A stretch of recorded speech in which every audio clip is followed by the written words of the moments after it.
I thought I'd make this little video. I've started some counselling, well, really with Mickey and my dad in mind.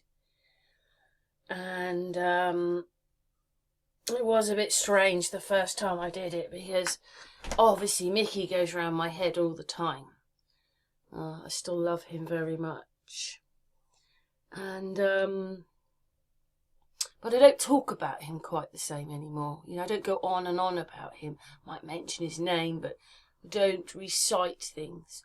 And the very first time I talked to this lady, it was the counselling was on the phone. She said to me, she didn't say that by the way, but she said, "Are you all right?" And when I was on the phone, I was okay because, you know, we talked quite a lot about Mickey, like it was nearly an hour. She wanted to know what happened to him, how he died, what happened with the family, where he was buried, what was wrong with him. She wanted to know everything. And I felt okay when I said it to her. And then when I went, I thought, no, I don't actually feel that good. But I think it was because we were talking so much about Mickey. But I just thought some of the little pictures, she sent me these and she wants me to look at them and then we talk about them on the phone in, well, it's less than 2 weeks now. So this is what grief is, because I said to her, it's not depression, it's pain. Yeah, it's pain. Anyway, you can just read these. So, oh, let's just make this a bit bigger. I wonder, obviously I'm not the only person to be grieving over a couple of family members right now. My partner. But these are some of the symptoms that you get when you are grieving.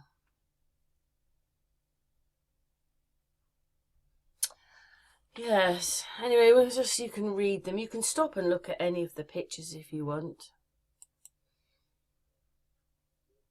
So, sighing on it. When we grieve, we oscillate between loss and restoration behaviours. We move backwards and forwards as working through grief is not a straightforward path.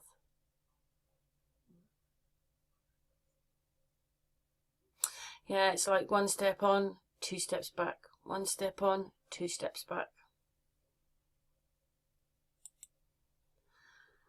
And then, obviously, this is a person talking about, so the white circle, let's go on to the next one, so you can just read that. So the next one, well,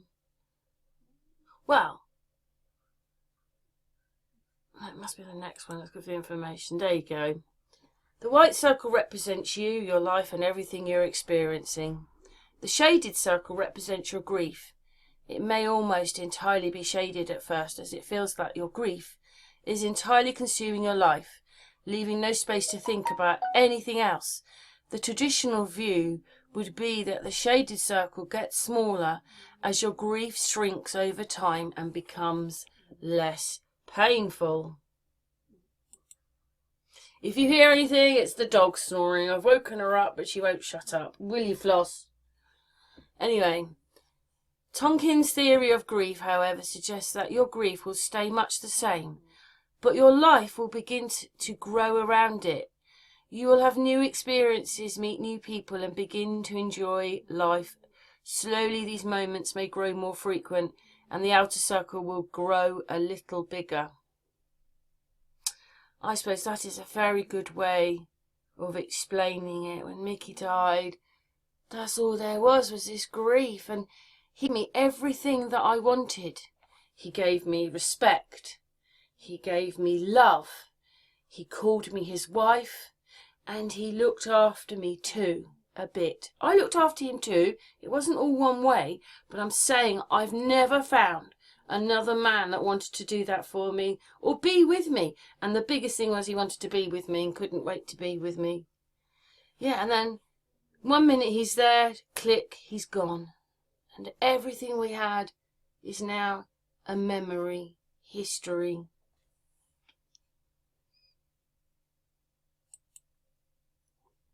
Anyway, I just thought I'd put these in. There must be other people experiencing grief. The roller coaster of emotions. Yeah, I'm sorry if you hear floss, but anyway, yes, the roller coaster of life.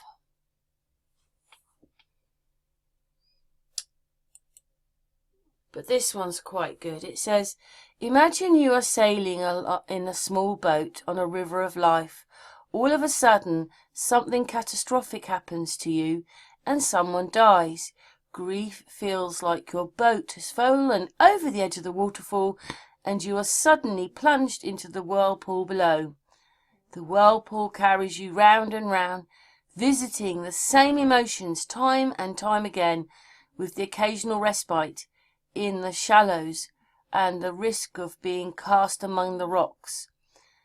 The time spent in this period of disorganization will vary, and some who have been washed up on a bank will choose to stay there, but when the time is right for reorganization, the river of life leads away from the whirlpool to a calmer waters.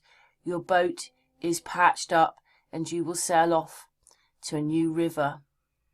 I suppose that's what it's like. It's like being thrown over a waterfall and you're half drowning and going, oh my God, hell, I want to get out. Oh, what is, and it just completely overwhelms you. Yes. Anyway, I just thought that I'd put that little video in about grief. Is there anybody else struggling with grief right now? I mean, I thought that was very interesting because I hear it so many times that people, including my mum, her mum died in 1971 and my mum is still not over it. So that's the bit about the shaded circles, is that it's always there. It never leaves you. Just other things come along and take over a bit, but the grief never leaves you. That's great, isn't it?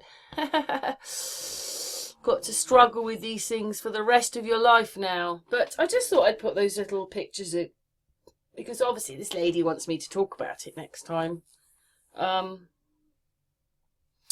But that is exactly what happened. It was like being thrown off a big waterfall.